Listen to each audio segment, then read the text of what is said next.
নমস্কার বন্ধুরা, Papiya's kitchen blog চ্যানেলে সবাইকে স্বাগত। আশা করি সবাই ভালো আছো। আমিও ভালো আছি তোমাদের ভালোবাসায়, ভগবানের দয়ায়। আজ আমি বানাবো পেঁপে আলু দিয়ে চিকেনের ঝোল।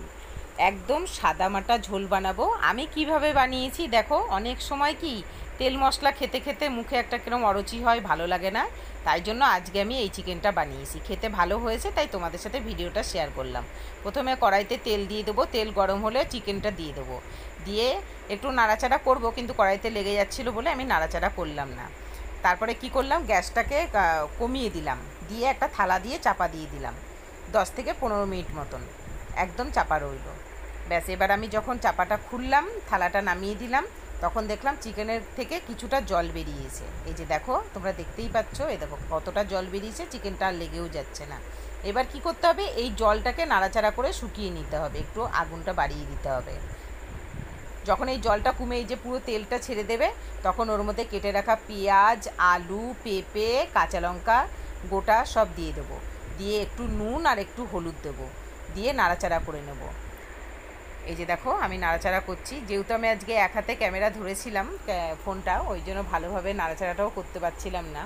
নুন হলুদ দিয়ে এবার একটুখানি, বেশি না, 5 থেকে 6 মিনিট মতন আমি নাড়াচাড়া করে নেব। কেন কোনো কিছুই বেশি ভাজা হবে না। দুটো গোটা রসুন দিয়েছি, আর একটু আদা বাটা আর 4 কোয়া রসুন বাটা ওর সাথে দিয়েছি। আর কোনো কিচ্ছু বাটা দিইনি। দিয়ে এবার আমি 5 মিনিট মতন নাড়াচাড়া করেছি। এবার ঘরে তৈরি করা যে জিরের গুঁড়ো, সেই জিরের গুঁড়ো দিয়েছি। আর দোকান থেকে কেনা একটু ধনের গুঁড়ো আর একটুখানি কাশ্মীরি লঙ্কার গুঁড়ো ছিল, তাই আমি দিয়েছি। আর একটুখানি চিনি দিয়ে বেশ সুন্দর করে নাড়াচাড়া করতে হবে। আর একটুখানি টমেটো কেটে ওর মধ্যে দিয়ে দিয়েছি। এবার আরবারও 5 মিনিট আমি নাড়াচাড়া করব। যেহেতু কড়াইতে লেগে যাচ্ছে, কোনো অসুবিধা নেই। এখন আমি এবার যতটা পরিমাণ আমার জল লাগবে, আমি ততটা পরিমাণ জল দেবো। দিয়ে এবার আমি বেশ কিছুক্ষণ, এটা একটু আগুন কমাবো না, থালা চাপা দিয়ে এই টকবক করে ফুটতে থাকবে।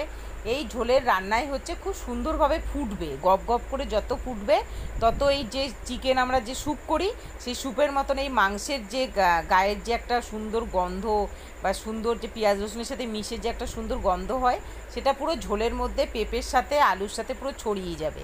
তখনই এই ঝোলের টেস্ট সুন্দর হয়। আমি যতবার করেছি ততবারই এরকম ভালো হয়, কিন্তু আজকেরটা একটু বেশিই ভালো হয়েছিল, কেন জানি না। খুব সুন্দর হয়েছিল খেতে, আর খুব বেশি ঝালও হয়নি। আর যাদের পেটের একটুখানি কোনো রকম ব্যথা সমস্যা আছে, এই আমি তো মনে করি মাংস যদি তারা খাওয়া ছেড়ে থাকো, তো এইভাবে একবার রান্না করে খেয়ে দেখো, সত্যিই ভীষণ ভালো লাগবে। এই দেখো, এরকমভাবে ফুটতে দিতে হবে। আর মাঝখানে একবার নুন মিষ্টি চেক করে নিতে হবে, যেরকম পরিমাণে নিয়ে নামিয়ে নিলেই হয়ে গেল। ঠিক এরকমভাবে যখন মাখা মাখা হয়ে যাবে, তখন একটু নামিয়ে নিতে হবে। রেসিপিটি ভালো লাগলে প্লিজ লাইক কমেন্ট শেয়ার করতে ভুলো না। আর যদি কোনো দিনও কেউ সাদামাটা জিনিস খেতে ভালোবাসো, তো এই রান্নাটা একবার করে খেয়ে দেখো চিকেনের। অবশ্যই আমি মনে করি ভালো লাগবেই। টাটা, পরের ভিডিও নিয়ে আবার আসছি, দেখা হবে। সবাই ভালো থেকো, সুস্থ থেকো।